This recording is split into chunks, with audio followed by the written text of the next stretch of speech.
नमस्कार, मैं हूँ सुकृति रॉय और आप देख रहे हैं वन इंडिया हिंदी। 14 फरवरी को जम्मू कश्मीर के पुलवामा में हुए आतंकी हमले के बाद से भारत और पाकिस्तान के बीच तनाव बढ़ गया है। ये तनाव 26 और 27 फरवरी को इस कदर बढ़ गया कि दोनों देश के बीच युद्ध की स्थिति पैदा हो गई थी। एक खबर की जानकारी के मुताबिक अगर माने तो इन 24 घंटों में भारत और पाकिस्तान के बीच पैदा हालातों की वजह से साउथ एशिया में साल 2008 के बाद से मिलिट्री संकट बहुत ही गंभीर स्थिति में पहुंच गया था।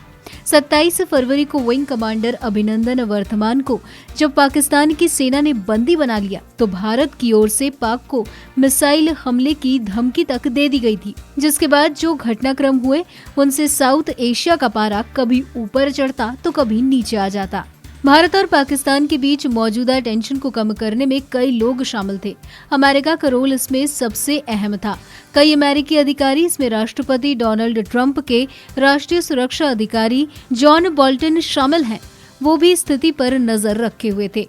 इस पूरे घटनाक्रम से परिचित 5 लोगों के हवाले से इस बात की जानकारी दी गई है। सूत्रों के हवाले से लिखा गया है कि एक मौके पर भारत ने पाकिस्तान पर 6 मिसाइल दागने की धमकी तक दे डाली थी। इस पर पाक ने जवाब दिया था कि अगर भारत 6 मिसाइलें दागेगा तो फिर वो 3 गुना ज्यादा मिसाइलों से हमला करेगा। दिल्ली, पाकिस्तान और अमेरिका की सरकारों से जुड़े सूत्रों की मदद से ये दावा किया गया है। भारत और पाक के बीच लगातार बढ़ रहे तनाव को देखते हुए दोनों देशों के बीच धमकियों से आगे बात बढ़ चुकी थी। अमेरिका से लेकर चीन और ब्रिटेन तक इस बात को लेकर चिंताएं बढ़ गई थी। 27 फरवरी को उस समय हालात और भी बिगड़ गए जब पाकिस्तान के फाइटर जेट्स जम्मू कश्मीर में दाखिल हुए। इसके बाद इंडियन एयरफोर्स और पाक की वायुसेना के बीच डॉग फाइट हुआ। ये घटना 26 फरवरी को बालाकोट में आईएएफ के हवाई हमले के 24 घंटे के अंदर ही हुई। आईएएफ ने पाकिस्तान के फाइटर जेट को ढेर कर दिया। पाक जेट को विंग कमांडर अभिनंदन वर्तमान के MiG-21 ने गिराया था, लेकिन इसके बाद उनका मिग क्रैश हो गया और वो पीओके में जा गिरे।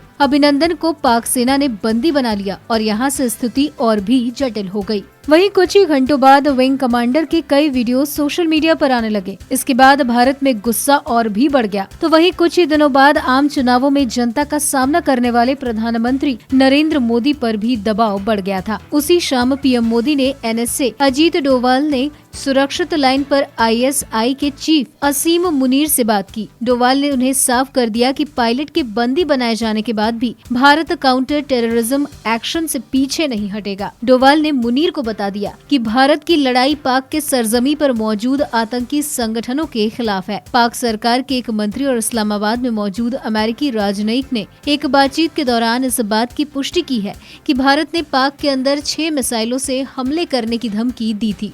वहीं जिस समय भारत में घटनाक्रम बदल रहे थे, अमेरिकी राष्ट्रपति डोनाल्ड ट्रंप वियतनाम की राजधानी हनोई में नॉर्थ कोरिया के supreme leader Kim Jong Un से मुलाकात कर रहे थे। इस बीच बोल्टन लगातार डोभाल से बात कर रहे थे और 27 फरवरी की रात उन्होंने खुद डोभाल से फोन पर बात की। वहीं 28 मार्च को डोनाल्ड ट्रंप ने हनोई से कहा कि उन्हें उम्मीद है कि साउथ एशिया में मौजूदा संकट जल्द सुलझेगा। इसी दिन शाम होते होते पाकिस्तान के पीएम इमरान खान ने 1 मार्च यानी अगले ही दिन विंग कमांडर अभिनंदन की रिहाई का ऐलान कर दिया। इमरान ने पाक की संसद में ये बात कही कि एक दिन पहले यानी कि 27 फरवरी की रात को पाकिस्तान पर मिसाइल हमला हो सकता था, लेकिन पाक की सेना भी किसी तरह के हमले का जवाब देने के लिए पूरी तरह से तैयार थी। फिलहाल इस वीडियो में इतना ही। ऐसी ही कई अन्य जानकारियों के लिए बने रहिए हमारे साथ।